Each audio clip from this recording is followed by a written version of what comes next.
Also breaking right now, the stock market taking another major dip today as President Trump ramped up attacks on Federal Reserve Chair Jerome Powell. The Dow tumbling almost 1,000 points following Trump's post on social media that the economy would slow unless Powell immediately cuts interest rates. Joining us now is ABC's Jacqueline Lee. And Jacqueline, the president floated the idea of firing Powell last week, saying his, quote, termination can't come fast enough. How are these attacks impacting the market?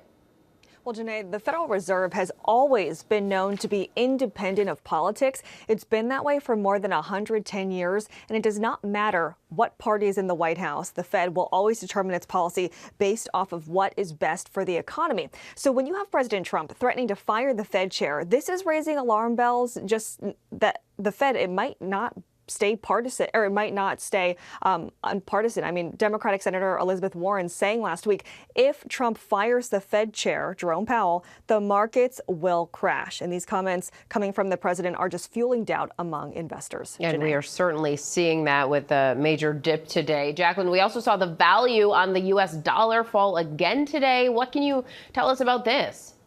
So the value of the dollar, it's based off of confidence in the U.S. and economic activity. So if the U.S. has a strong economy, investors will view the dollar as safe. They see it as a way to get a return on their investment. But the problem we're now seeing is just given the unpredictability of President Trump and the tariffs policy, investors now see the dollar as volatile and not a guaranteed sure bet anymore. So just compound that with, the tariff trade war that we're all seeing. That is why the market is showing that the dollar is falling. Janae. All adding to this volatility and decreased confidence. Jacqueline Lee, thank you so much for breaking that down for us.